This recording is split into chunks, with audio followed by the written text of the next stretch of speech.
Buenas tardes a todos, ¿qué tal?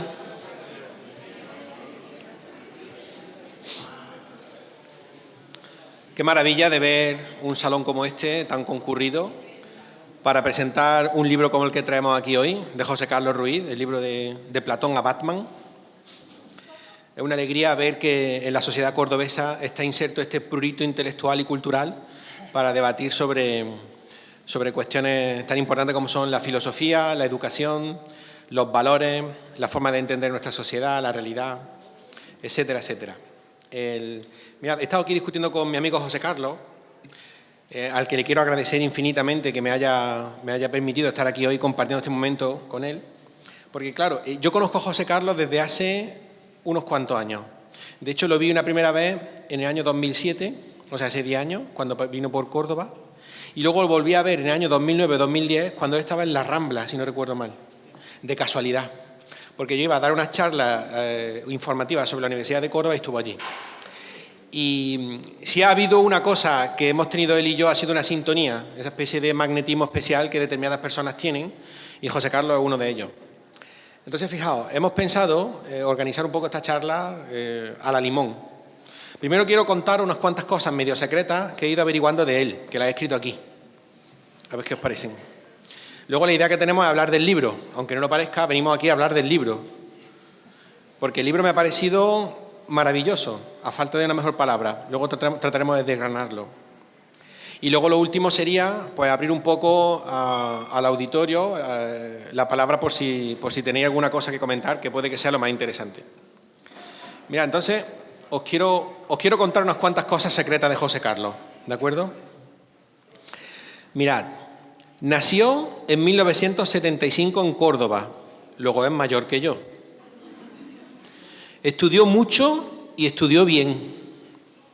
Fue a la universidad y estudió filosofía, primero aquí y después en la Sorbona. No se quedó satisfecho y siguió estudiando, doctorándose en filosofía, como era de esperar. Trabajó como engarzador de perlas y fue conejillo de indias de los laboratorios Lancôme. Así se quedó. Hoy en día sigue trabajando, a pesar de su edad provecta.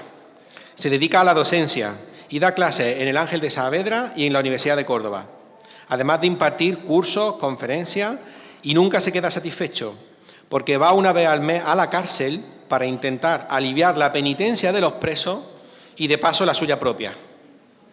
A veces viaja, preferentemente en el sofá de su casa, con su familia.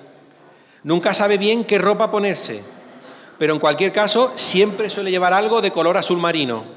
Yo que quise venir hoy a juego con él, así que fíjate. Entre tanto, escribe y piensa mucho. Dice él que ni bien ni mal, pero al menos piensa que ya es algo.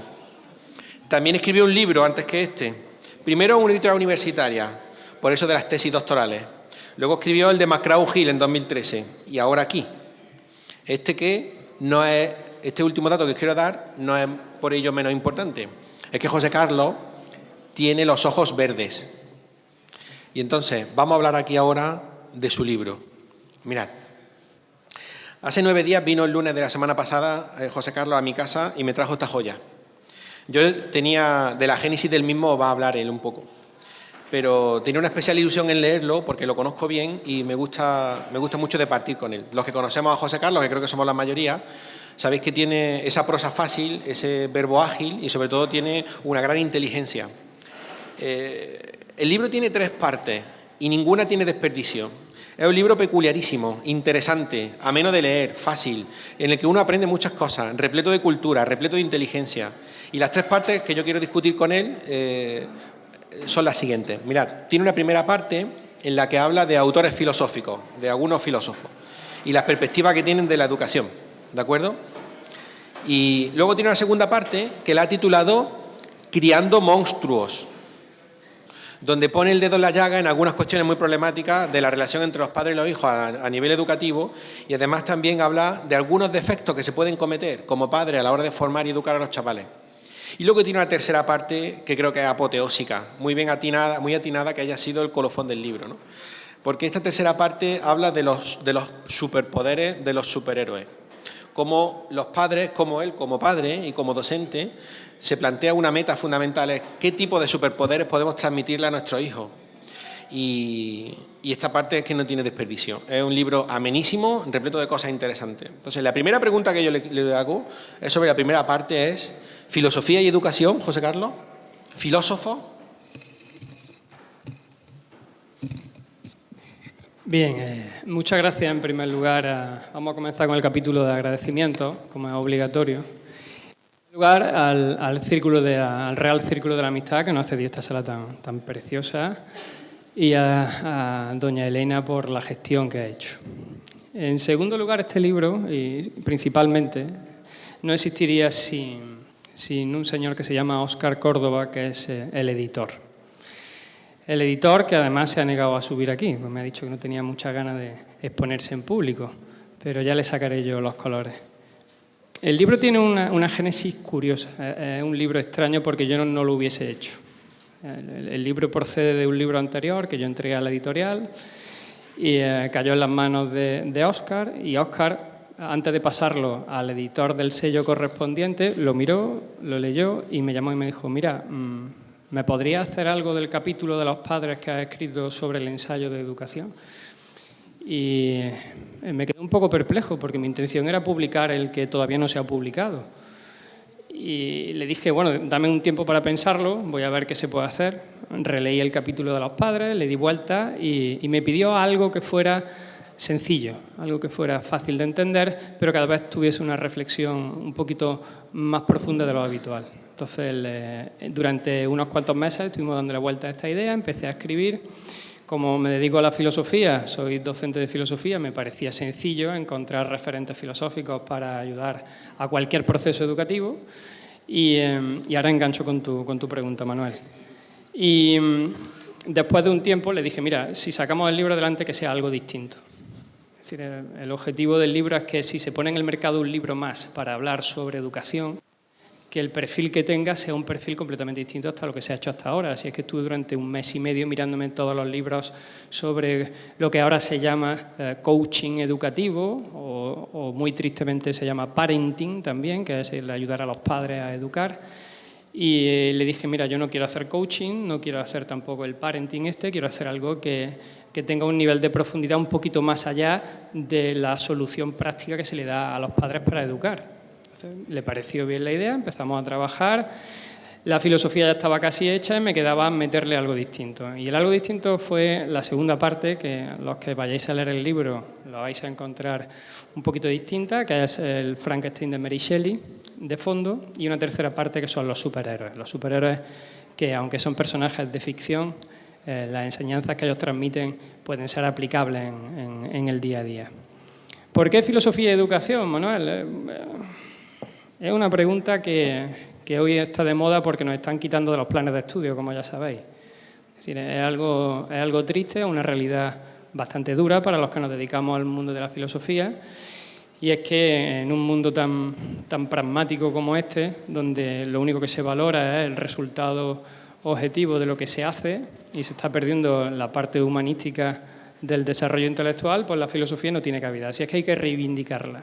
Y mi pelea con los filósofos, y en esto he tenido con Manuel ya algún rifirrafe intelectual y con algunos profesores de universidad, es que la filosofía se ha quedado anclada en el campo de la élite intelectualoide de la universidad.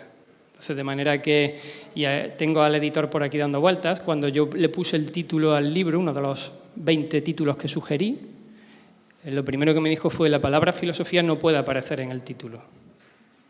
Y me quedé un poco patidifuso. Digo, pues si es que habla de filosofía. Y dice, no puede aparecer en el título, porque no vendemos ni un libro que ponga la palabra filosofía en el título.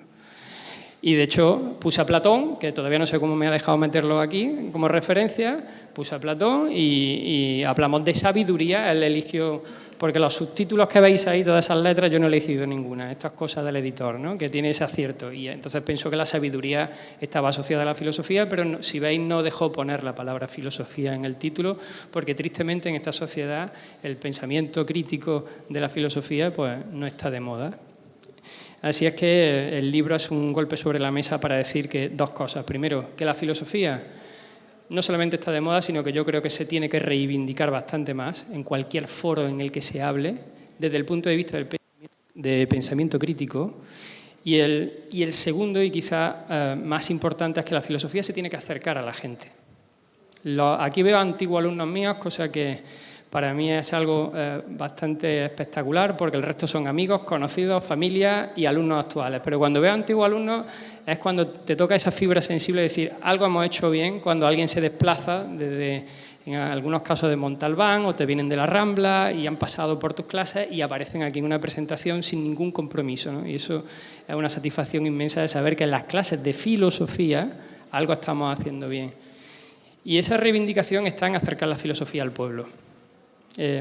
Mi pelea con la universidad siempre es la misma, y es que los profesores de filosofía de universidad se meten en un círculo donde las publicaciones que hacen son tan especializadas y tan alejadas de la gente que al final, cuando el político de turno tiene que diseñar un currículum educativo y piensa en la filosofía, se le viene a la cabeza el mundo intelectual de la universidad.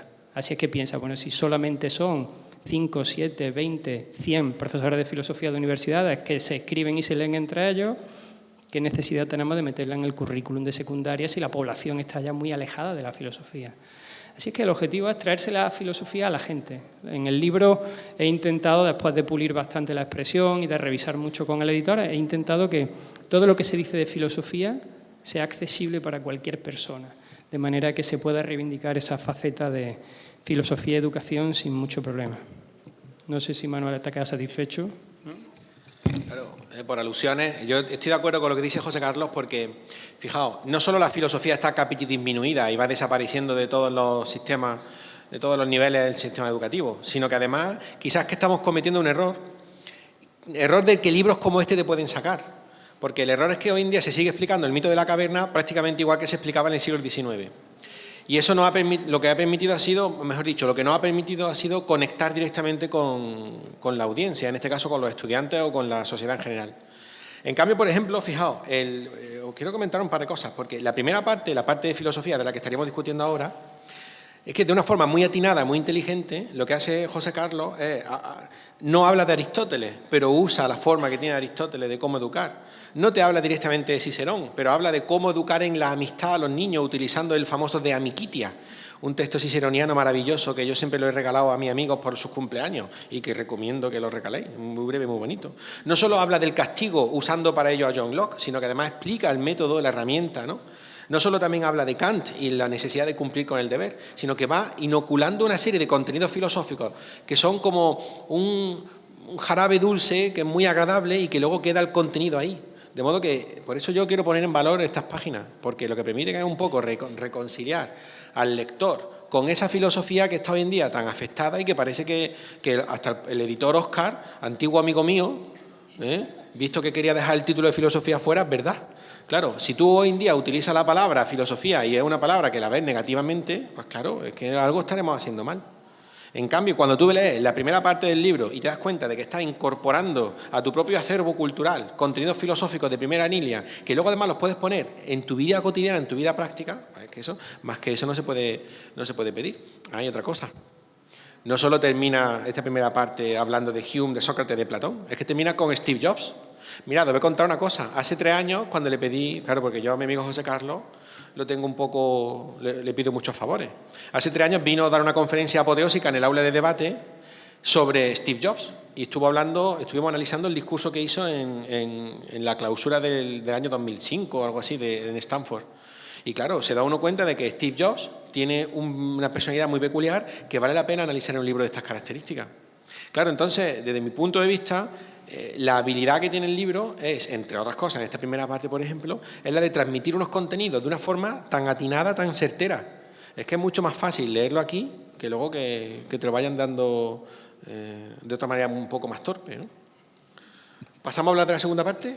Pues, como quieras, si quieres comentar cualquier cosa. La primera, esto estamos improvisando, no hemos preparado la presentación, si os dais cuenta. Yo traía un montón de folios y me ha dicho, no los leemos, que pues no los leemos, ya está. Los dejamos aquí, pero que yo tengo 8 folios escritos, por hablar un poquito por encima de la primera parte, el objetivo principal es asociar píldoras filosóficas con problemas reales, que es algo muy simple. Pues quizás lo que ha hablado Manuel de Cicerón. Cicerón, en el Tratado sobre la Amistad, una de las cosas que yo percibía tanto con mis alumnos como incluso conmigo, porque hoy me lo preguntaban en una entrevista, ¿a quién va dirigido el libro? Digo, pues mira, el libro va dirigido a cualquiera que se dedique a educar o a educarse.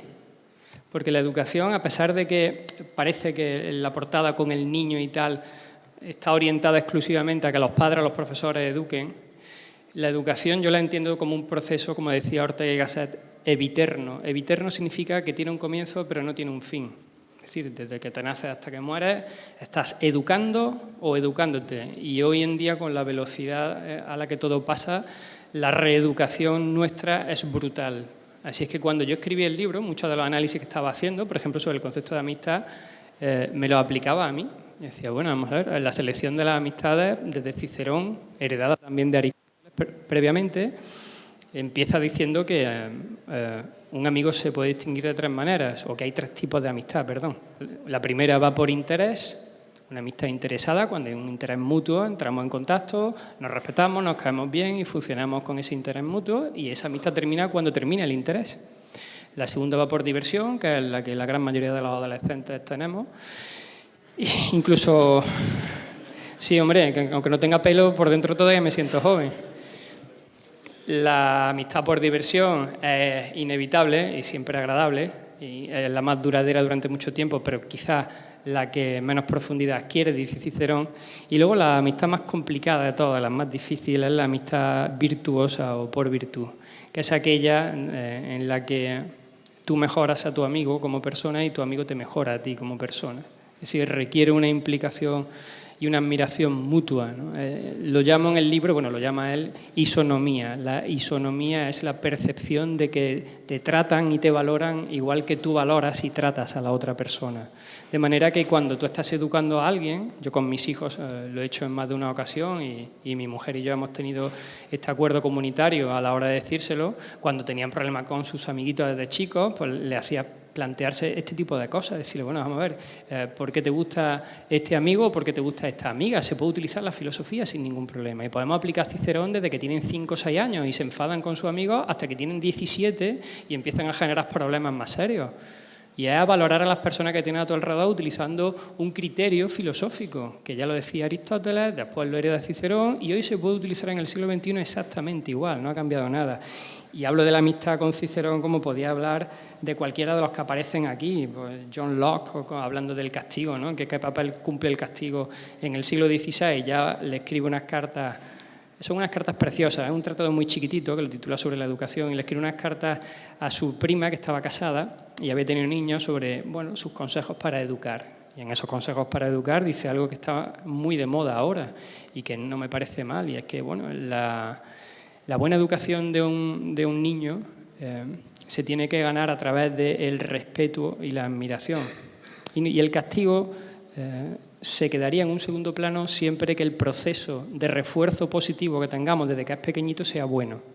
Es decir, si los padres estamos atentos a las pequeñas cosas que los hijos van haciendo bien, o a las pequeñas cosas que los alumnos hacen bien desde pequeñitos, y les vas reforzando, ese querrá captar tu atención de manera positiva siempre. Y ese refuerzo positivo, decía Locke, es la base de educar a una persona de un modo equilibrado. De manera que el castigo lo reservaba para casos ya muy estrictos y muy brutales, en la que la cabezonería era constante, etcétera, etcétera, ¿no? Pero las enseñanzas de Locke se pueden aplicar al siglo XXI. Y en la percepción del castigo que se tenía hace 300 años es muy parecida a la que se tiene hoy. Entonces, casi todo lo que aparece en el libro tiene este perfil. Es un perfil de decir, son temas, líneas temáticas, pues desde la felicidad, ¿no? El primer capítulo, la tortura de la felicidad. Estamos obligados ya a ser felices sí o sí, y cualquier pantallita que ves te está diciendo que si no eres feliz eres un desgraciado. No hay término medio, no existe un modelo de felicidad enraizado a través de una formación de la identidad del individuo, y así tenemos la sociedad que tenemos. En fin, yo con mi alumno se lo comento, hace 15 años, que yo empecé hace 18 años a dar clases, pero de 10 años para acá me está pasando algo en las clases que no me había pasado nunca, y son ataques de ansiedad de mis alumnos. Cuando llegan los exámenes finales, cuando llegan periodos de presión, cada año tengo un pequeño porcentaje más de alumnos que no soportan la presión y tienen ataques de ansiedad. por distintos motivos. Esto hace 10, 15, 20 años no me pasaba porque el concepto de identidad era más sencillo a la hora de educar y los referentes eran más cercanos, ¿no? Y esto me planteaba problemas a la hora de escribir el libro, de manera que vaya a encontrar el análisis filosófico de esa tortura de la felicidad a través pues, de Aristóteles o de Platón, o el mito de la caverna, que también lo pongo. Y con esto cierro la primera parte, que si no se nos va a hacer muy largo. Bueno, cerramos a media, ¿vale? Lo digo porque, o sea, que fijaos lo atinado del asunto. Mirad, es que es difícil encontrar un librito que ofrezca mejores herramientas, mejores medicinas para algunos problemas que son muy acuciantes hoy en día. Se me ocurren dos, a propósito de la intervención de José Carlos. El primero es el del acoso. Sabemos que ahora está en la televisión la cuestión del bullying, el acoso de los niños en los institutos. Bueno, pues con este librito uno tiene una serie de herramientas, un escudo, obviamente un escudo metafórico, que a través, por ejemplo, del concepto de isonomía del que hablaba antes, que permite defenderse a los chavales de este tipo de situaciones. Luego, además, también hay que poner de manifiesto otra realidad. El hecho de esta sociedad consumista tan radical, el tanto tienes, tanto vales, eso viene en todas cosas de una transvaloración moral radical desde mi perspectiva, o sea, de cómo los valores se han invertido y hoy en día valoramos el aspecto que tiene uno o las cosas que tiene en lugar de valorar cómo es en profundidad. Eso, Bauman, sabéis que murió hace un par de meses, decía, dice, Cocho, es que todas las formas de felicidad de nuestra sociedad actual terminan en una tienda. Es como si la única manera que tenemos de proyectar nuestro propio yo sea a través de las cosas. Fijaos, es que eso hace un daño difícilmente descriptible. Porque cuando uno coloca la felicidad en un objeto, está cayendo en un caso claro de alienación. Eso es como si tú dices, yo seré feliz cuando tenga el último iPhone, seré feliz cuando tenga el último portátil, seré feliz cuando tenga la última moto, o seré feliz cuando tenga la casa en la playa. El problema es que tú estás posponiendo esa felicidad, además te estás obsesionando en volcar tu mismidad en el objeto, quedas completamente alienado, o sea, tu felicidad la sacas de ti y la colocas en un objeto, en una cosa. Y eso solamente vale para una... O sea, la alienación solo tiene un momento positivo. Y es cuando uno se enamora, porque al enamorarse también te estás alienando. Uno coloca la felicidad en otra persona, en el objeto amado. Lo mismo cuando se convierte uno en padre. Cuando uno se convierte en padre, automáticamente también, en cierto modo, está alienado. Pero eso son alienaciones positivas. La alienación del consumismo es una cuestión degradante que yo considero que habría que erradicar y, sobre todo, habría que combatir. Entonces, el fomento de los valores que transmite, por ejemplo, de una manera tan sencillita la primera parte de este libro, me parece una maniobra y una herramienta muy eficaz. Pasemos a la segunda. Mirad, lo de los Criando monstruos, me encanta el título, Criando monstruos. Mirad, aquí la primera parte de esta segunda parte es una elucubración muy interesante sobre Frankenstein. Se aprende muchísimo sobre la génesis de la obra, sobre este monstruo creado que en realidad en la novela no tiene nombre. Nosotros hemos puesto Frankenstein porque Víctor Frankenstein que lo crea, ¿no? Y le hace a uno reflexionar sobre la metáfora radical que hay detrás. Y me pregunto, José Carlos, ¿tú cómo llegaste a Frankenstein para hablar de educación y de estas cosas? Esa parte, junto con la de filosofía, fue la originaria. De hecho, yo empecé a escribir el libro, y Oscar lo sabe bien, leyéndome la novela de Mary Shelley, de Frankenstein. Porque lo primero que se me vino a la cabeza cuando me pidió hacer un libro sobre educación era la tecnología. Y no sé por qué en mi cabeza asocié tecnología a Frankenstein. El mito de Frankenstein en el fondo no deja de ser nada más que los peligros que tiene la ciencia evolucionada a tecnología hasta el extremo de fabricar una criatura que no tiene nombre. Toda la novela se le llama de todo, se le dice el diablo, se le dice el monstruo, se le dice la bestia. No lo bautizan nunca. Nosotros le decimos Frankenstein por las películas, pero durante toda la novela no recibe nombre, porque si llega a recibir nombre lo hubiesen humanizado. Entonces Mary Shelley magistralmente deja la novela, deja el monstruo sin nombre toda la novela. Nosotros le llamamos Frankenstein porque su padre fue Víctor Frankenstein. Y cuando me puse a pensar en la asociación para educar, bueno, pues Frankenstein me pareció un ejemplo maravilloso porque a lo largo de la novela encontramos casi todo lo que se necesita para decirle a unos padres o a unos educadores: tengan ustedes cuidado con lo que van a criar. Porque cuando empiezas a leer la novela te das cuenta de que el científico Víctor Frankenstein, cuando decide meterse en su laboratorio y empezar un proyecto de dar vida, su ilusión y su discurso es precioso. Es Es decir, yo voy a ser el padre de unas criaturas maravillosas que van a mejorar el mundo y me agradecerá a la humanidad el haber puesto sobre este planeta un nuevo ser vivo, etcétera, etcétera, ¿no? Y se iba a los cementerios a coger las partes más bonitas de los cuerpos que encontraba y vivía la futura paternidad con una ilusión tremenda. Y esa ilusión llega a extremos de obsesión. Entonces, durante esa parte, la segunda parte del libro, hablo de los peligros que tiene no ser relativamente racionales a la hora de diseñar un modelo de paternidad o de maternidad o un modelo educativo antes de ser padres o educadores. Si no tienes claro ese modelo de paternidad, te puede ocurrir lo que le pasa a Víctor Frankenstein, y es que cuando le da a la chispa de la vida y el monstruo se levanta y ve aquello, se asusta tantísimo que se va y deja al monstruo desamparado. A la mañana siguiente baja a buscarlo y el monstruo se ha ido.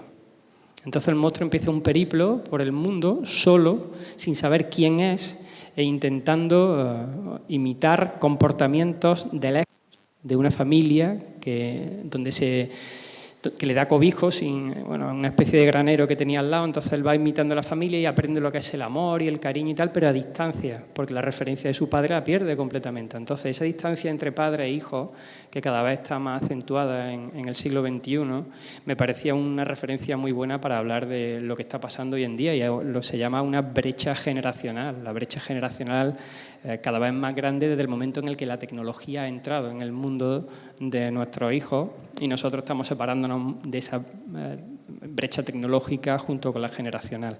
Esto me preocupaba sobremanera y me sigue preocupando porque es un problema de identidad.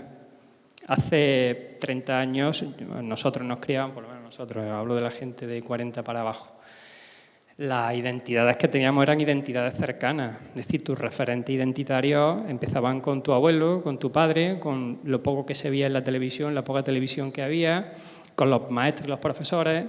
Y realmente no había un desprestigio de esas identidades, sino cierta admiración, incluso con las profesiones. A medida que ha ido pasando el tiempo y que la globalización ha entrado en tromba en nuestras vidas, los padres y madres han empezado a tener una dinámica de trabajo brutal, una hiperactividad exagerada, y el contacto entre la educación de los padres hacia los hijos cada vez está más separado. De modo que a la hora de forjar una identidad, los chiquillos están teniendo muchos problemas de coger un referente cercano. Y si no coges el referente cercano, terminas cogiendo un referente virtual. Los referentes virtuales, no hace falta que os lo diga, están en todos los medios, desde YouTube hasta el fútbol diario. Y esos referentes virtuales no son reales. Y esto hay que decírselo a nuestros chiquitos, que eso no es real, que es falso. Pero claro, la pantalla es hipnótica y como es hipnótica, es muy difícil sacar del hipnotismo de la pantalla a nuestras nuevas generaciones que están intentando buscar un modelo de referencia para seguir un camino.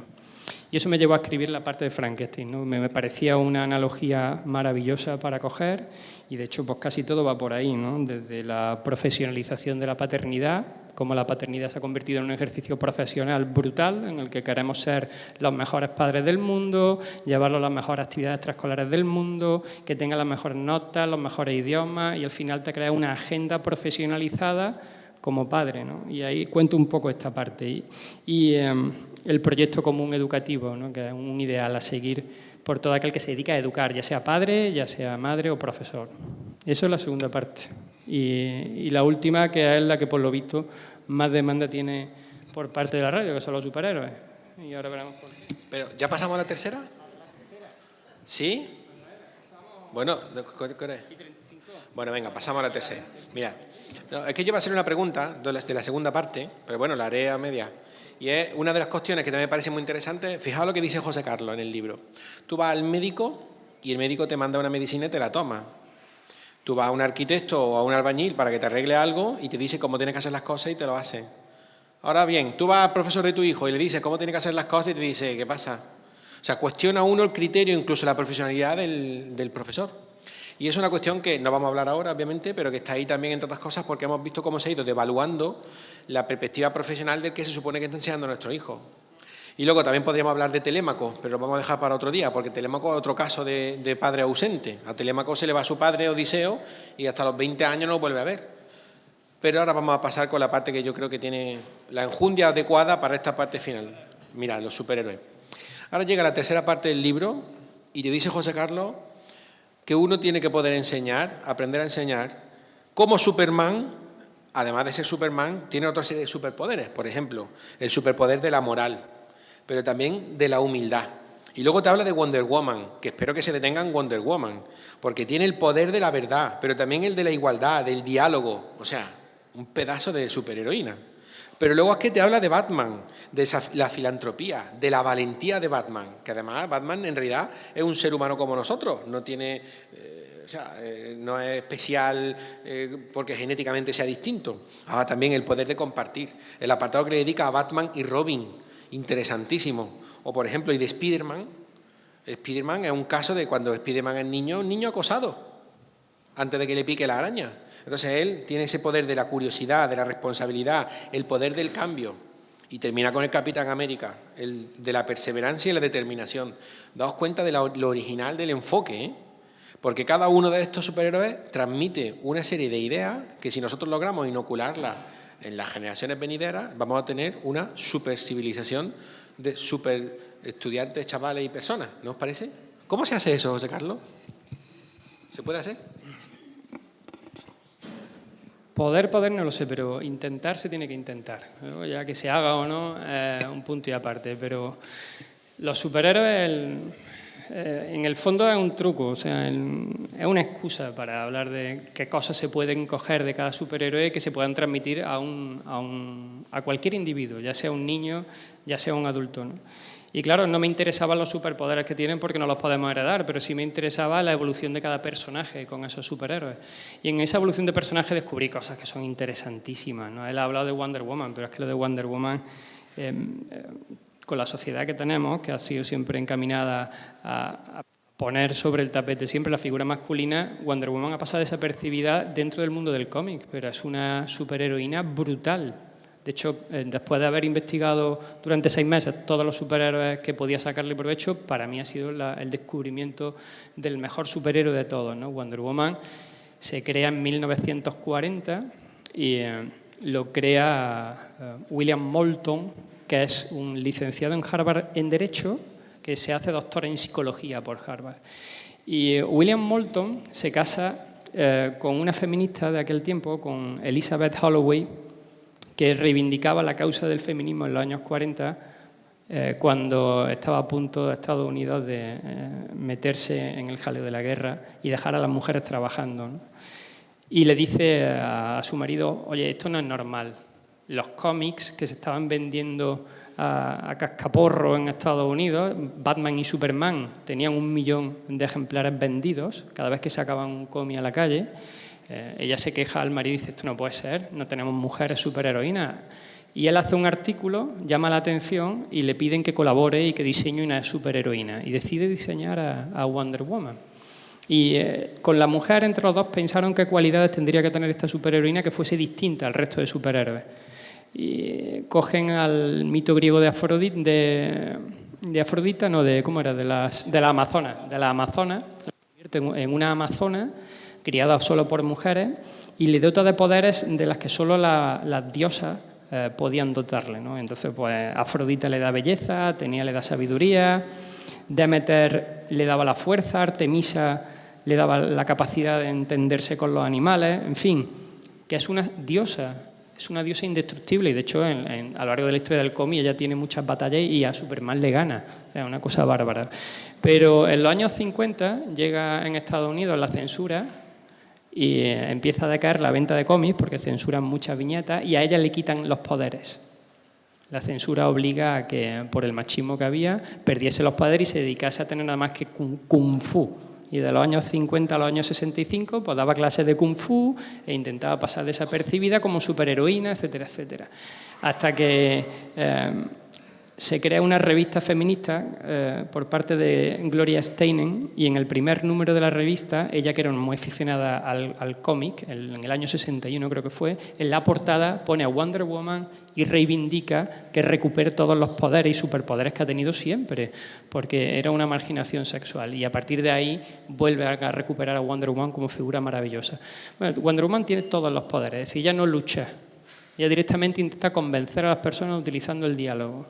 Entonces no necesita la fuerza, es mucho más inteligente. Es decir, tiene la oratoria como un argumento bueno. Y si le falla la oratoria, le dan un arma que es un látigo, el látigo de la verdad o el lazo de la verdad, que captura a una persona y cuando está capturada le obliga a decir la verdad. Y una vez que le dice la verdad, lo desmonta. Y utiliza la verdad como un argumento educativo maravilloso, utilizando como excusa a Wonder Woman.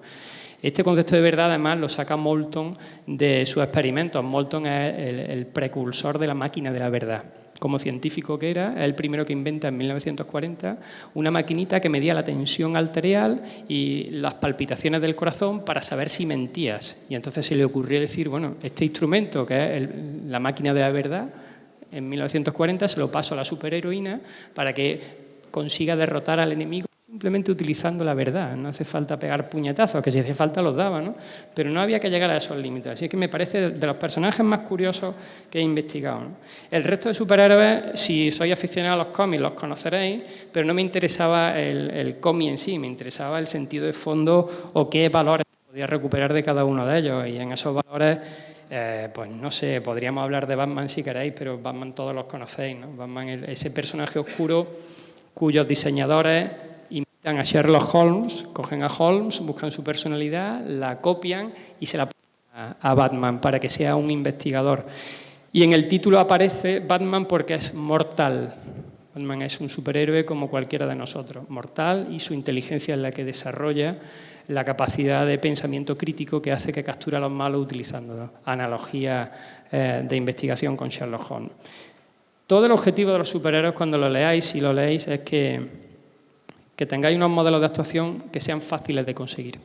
Me faltaba, con la parte de los filósofos, tenía una línea ideológica bien clara, es decir, unas ideas que quería transmitir, que fueran fáciles, pero me faltaba una línea de acción. Es decir, ¿quién hace cosas? Bueno, los superhéroes son de ficción, pero hacen cosas y se pueden hacer esas cosas.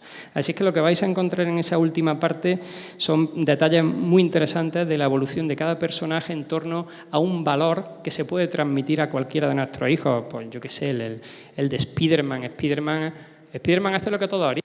Me resulta curioso porque cuando le pica la araña, es un adolescente, y le pica la araña y le da los poderes, lo primero que se le ocurre es, yo me voy a hacer rico con esto, me voy a hacer rico, y se va y se mete en una jaula de pelea a forrarse a pasta, a ganar muchísimo dinero a base de peleas porque tenía superpoderes, y con ese dinero pagarle a su tía el piso y vivir bien y ser famoso y salir en los periódicos.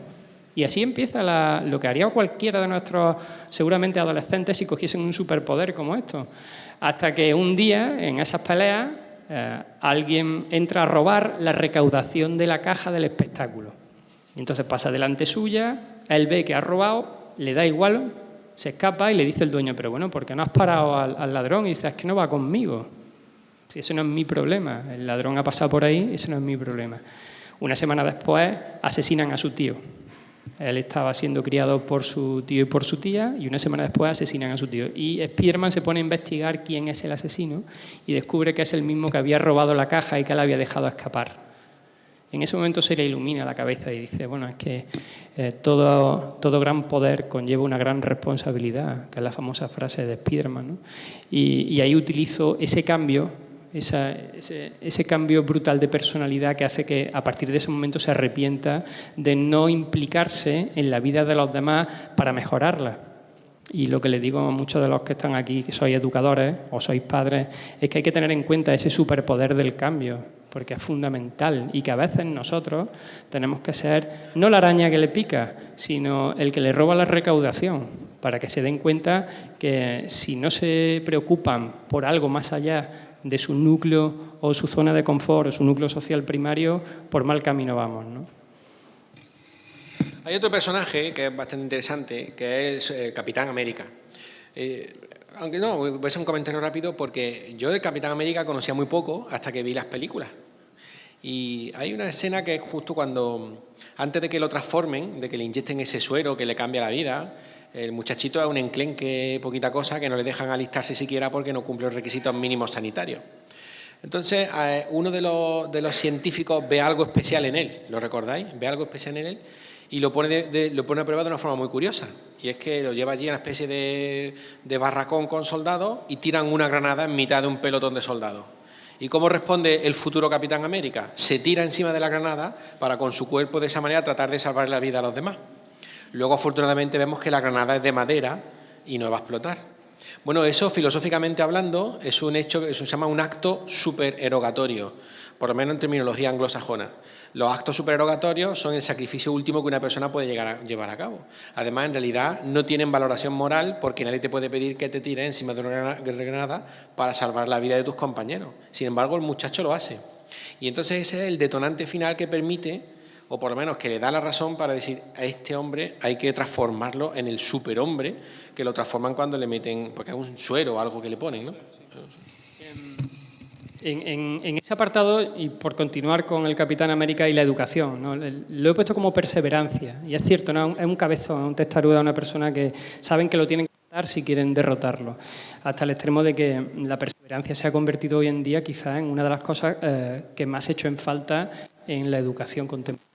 Es decir, nuestros alumnos, incluso nosotros, en una sociedad del estímulo constante, del hiperestímulo, tenemos serios problemas para perseverar en algo. Porque gran parte de los estímulos que recibimos son tan fugaces que nos llevan tan poco tiempo acercarnos, consumirlos y desecharlos, que te pongas una labor a medio plazo con una perspectiva que no sea cercana, es muy difícil de conseguir para cualquiera de nuestros chavales. Y para los adultos exactamente igual. Perseverar un día y otro, un mes y otro. Cuento por encima algún experimento que se ha hecho para la perseverancia, que son experimentos basados en año y medio de investigación. La doctora Angela Lee, creo que la cito por ahí, para ver cómo se medía la capacidad de que una persona triunfara o no, dependiendo de lo que se propusiese, fuese trabajo, fuese algo personal. Y entonces se fue a investigar distintos grupos durante un año y medio, que no es poco, distintos grupos de gente que tenía objetivos a medio plazo, a ver quién lo conseguía y quién no lo conseguía, pero sobre todo para saber por qué los conseguían unos y otros.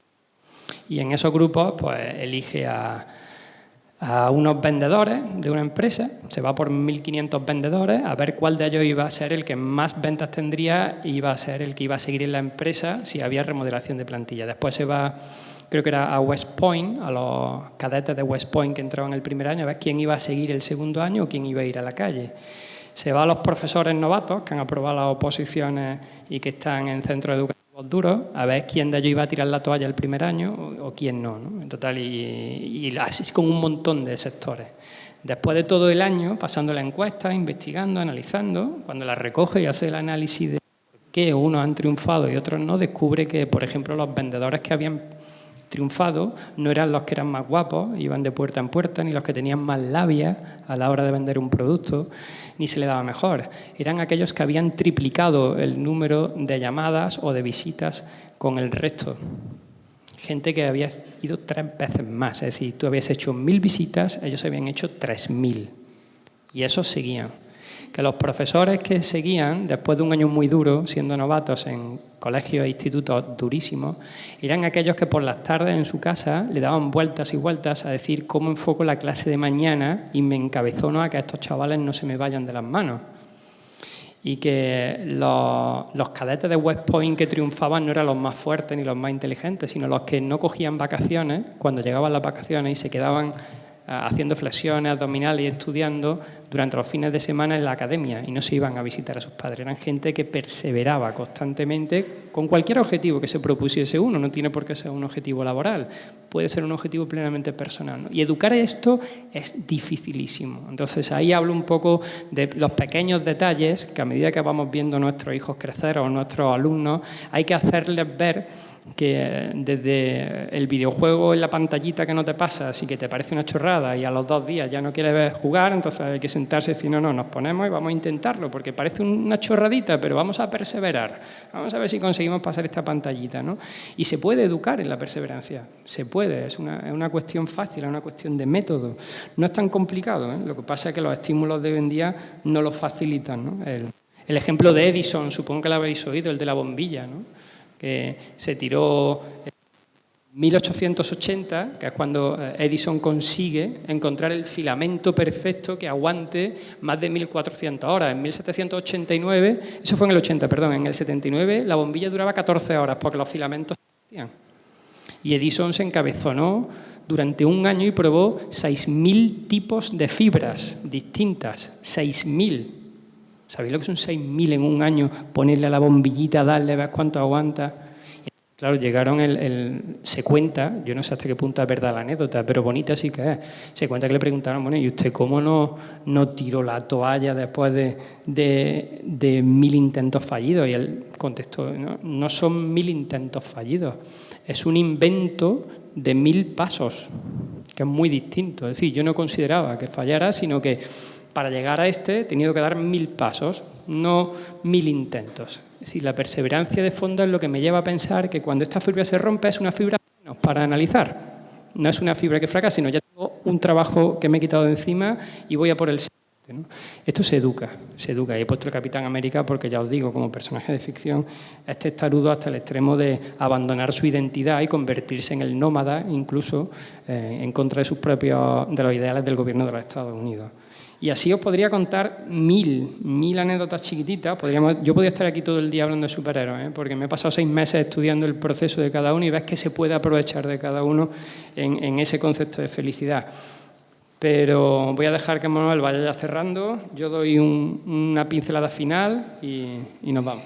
Bueno, pues está bien. Vamos. Llevamos una horita, ¿no? Claro, yo quiero lanzar un mensaje optimista. Porque sabéis que hoy en día estamos asistiendo a una crítica demoledora que se cierne sobre la juventud. Hace poco vi un vídeo de un alto ejecutivo norteamericano que ponía a caer de un burro a los jóvenes que han nacido del año 90 a 95 en adelante, los llamados millennials. Para ello utilizaba una serie de argumentos, de los cuales recuerdo 3. Él decía que, primero, el desastre absoluto actual venía de las malas estrategias de parentesco de los padres a la hora de educar. Después venía de la necesidad de una recompensa inmediata, lo que se llama la sociedad de la Polaroid. Queremos resultados ya, no tenemos lo que hablaba antes José Carlos, ¿no? Esa capacidad mínima de perseverancia y de paciencia, cuando en esta vida todo es una espera. Uno espera una llamada telefónica, uno espera terminar un libro, uno espera el autobús, uno espera un hijo, uno espera todo. Si nosotros ni siquiera imbuimos a nuestros jóvenes de la necesidad de la perseverancia y de la espera, ¿qué clase de generación estamos facilitando, ¿no? Y luego habla también de la tecnología, ¿no? El hecho de que impide la propia tecnología el desarrollo normal de las personas, porque hoy en día lo que se valora es lo que aparece en la pantalla. La felicidad, como apuntaba atinadamente José Carlos antes, es una felicidad un poco hipócrita, un poco fingida, un poco impostada, que se muestra a través de las redes sociales. Si un fin de semana no cuelgas nada en Facebook, parece que eres un loser, un perdedor, ¿no? Claro, todo esto yo lo quiero un poco relativizar. ¿Por qué? Porque los jóvenes de hoy en día son muy variopintos y tienen una serie de virtudes que hay que ponerlas en valor. Y además una serie de virtudes que no tienen por qué estar siempre vinculadas al conocimiento tradicional educativo, ¿no? Pero esos valores hay que defenderlos porque al fin y al cabo son las generaciones venideras las que vienen a coger el testigo que nosotros dejaremos. Y hay que confiar en ellos. Hay que confiar en ellos y libros como este te ponen sobre la línea. O sea, un libro como este es como un horizonte. El horizonte, ya sabéis, como decía Galeano, es un concepto muy complejo, ¿no? Porque es la línea que se aleja conforme te acercas. Entonces tú das un paso al horizonte, un paso que se aleja al horizonte. Da otro paso al horizonte, otro paso que se aleja al horizonte. Entonces uno puede decir, bueno, ¿para qué demonios me sirve el concepto de horizonte? Bueno, pues te sirve para avanzar, para caminar. Pues en esa idea de Galeano puede que esté el libro. El libro te marca las pautas que tienes que seguir. ¿Para qué? Para mejorar la sociedad, que ya es decir, por eso el objetivo ambicioso tan tremendo que yo creo que se cumple con creces con estas páginas que ha escrito José Carlos. Pues por ir cerrando, y con esto ya acabamos, os pongo de fondo las 3 ideas principales que en el libro guían el eje de la parte educativa que a mí me interesaba, ¿no? Es una respuesta a lo que yo veo en la sociedad después de analizar, tanto en mi tesis doctoral como casi todo lo que leo y lo que percibo, 3 pilares en los que se está moviendo ahora mismo el mundo contemporáneo. El primer pilar es la neofilia. La neofilia es la afiliación a la novedad, sea cual sea. Hay una especie de fiebre, no sé si llegar a llamarla enfermedad, y es que siempre lo nuevo nos ha parecido atractivo, pero ahora mismo el problema ya no es que nos parezca atractivo, es que hemos traspasado la frontera de lo atractivo y lo nuevo ya nos parece bueno de por sí, porque es nuevo. Le hemos dado una categoría ontológica superior, de ser algo que te atrae porque es novedoso, y es normal que la novedad te atraiga, a no tener el pensamiento crítico para decir que ya no solamente es nuevo, sino que además es bueno, porque es nuevo. Y como es nuevo, es bueno. Y esta neofilia hace que millones de personas estén constantemente atentos a las novedades, con lo que tienes ya carece de valor porque no es nuevo. Y esto me causó como... Me causa como una especie de insatisfacción constante, porque a veces te pasa a ti mismo. Por eso la respuesta que le doy aquí en el libro viene con la formación de una personalidad equilibrada. Una personalidad equilibrada tiene que saber cuándo algo nuevo es bueno y cuándo algo nuevo no es bueno para él. Y eso tienes que formarlo de un modo educativo desde el principio. Y si no lo tienes desde el principio, lo puedes adquirir después, pero tienes que pensar. Esa personalidad equilibrada, que es lo que en el libro está de fondo, no es alguien que venda felicidad, sino que busca una felicidad de raíz, algo que sea difícil de manipular. Yo a los alumnos se lo digo muchas veces en clase. Metafóricamente digo, existe césped y existen los árboles. Césped es fácil de plantar, sale rápido, no necesita mucho cuidado y bueno, se adapta a bastantes superficies. El problema del césped es que se arranca con mucha facilidad y que si llueven 3 gotas se pudre con mucha facilidad y que si le da el sol se quema rápido. Ahora, sale césped por todos lados, pero que el problema del césped está precisamente en su raíz y en su característica. Y creo que estamos teniendo muchos céspedes en la sociedad contemporánea, porque es fácil de plantar. El árbol lleva años y lleva cuidados, y hasta que enraiza bien, no lo ves completamente hecho y no te provoca la satisfacción de verlo rápidamente crecer como el césped, que sí te provoca esa satisfacción, ¿no?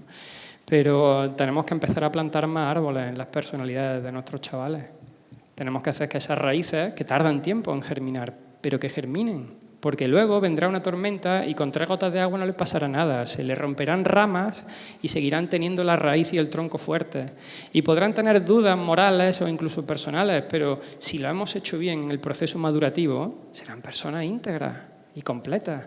Y su felicidad será una felicidad de raíz, no una felicidad que va cambiando dependiendo de qué tiempo haya en ese momento. Y luego la segunda parte que me preocupaba es la hiperactividad. Esa hiperactividad en la que estamos entrando todos, lo cito en el libro, La sociedad del cansancio, y ahí he intentado meter el concepto de equilibrio con un pensamiento crítico. El pensamiento crítico está desapareciendo de todos los currículums y ahora lo único que queremos, bueno, hasta el extremo de que en filosofía este año tengo que explicar un tema ahora a final de curso que se llama filosofía y empresa, porque ya en la parte de pensamiento crítico la vamos a dejar a un lado y es lo que nos interesa la parte que está orientada exclusivamente al mundo empresarial, ¿no? Y han metido esta línea temática porque creen que es mucho mejor eso para la educación futura de nuestros hijos que no meterles el concepto humanístico de pensamiento. Entonces, eso es una rebelión constante que tengo yo y que mis alumnos lo saben, y es que aprendan a pensar por ellos mismos. Yo lo titulo saber estar en un apartado, es decir, saber estar en el mundo no solamente es conocerte a ti mismo y saber tus limitaciones, tus posibilidades, sino saber interpretar lo que está a tu alrededor. Saber interpretar el núcleo cercano y el lejano, la publicidad que te llega y lo que te dice el amigo que está sentado al lado tuya. No es sencillo el pensamiento crítico, cuesta trabajo. Platón lo dice, ¿sí? Sacar de la caverna a un esclavo que tenemos ahí y que lleva toda su vida en la caverna, el esclavo no quiere. Y Platón dice, y lo tenemos que arrastrar contra su voluntad y sacarlo por una escarpada cuesta, y el esclavo está allí pataleando y reventando, pero tienen que pasar ese sufrimiento, porque cuando salgan de la caverna entonces verán la luz. El problema es que no sabemos que estamos en una caverna en muchos casos. Entonces esa parte la he dedicado a hacer un análisis de ese pensamiento crítico. Y la última, y con esto cierro ya la presentación, la última es una obsesión personal con cualquier educador, sea quien sea, incluso conmigo mismo, y es formar ciudadanos. Formar ciudadanos. Una persona que se comprometa más allá de sí mismo. La sociedad es hiperindividualista. Ya no es el individualismo del liberalismo que crece, no, es un hiperindividualismo. Es decir, solo yo, mí, me, conmigo. Abrís cualquier red social y me lo contáis. Yo me contagio y a veces me enfado, pero cuando me lo veo, cuando me hago el análisis, digo, yo, mí, me, conmigo, no podemos llegar a este nivel. Así es que hay que empezar a abrir un poco esa educación a que los chavales, desde que son chicos, incluso cuando somos grandes, se sientan implicados a una labor que vaya más allá de su núcleo cercano. Que en Batman lo llama la filantropía, porque Batman es un filántropo, dedica grandes sumas de dinero a mejorar la población que no conoce, porque no se relaciona con ella, pero sabe que necesita invertir grandes sumas de dinero en las personas, porque tienen necesidades. Esto se tiene que educar, y en el libro intento dar respuesta a estos 3 grandes problemas. Así que, si os parece, lo dejo aquí por hoy.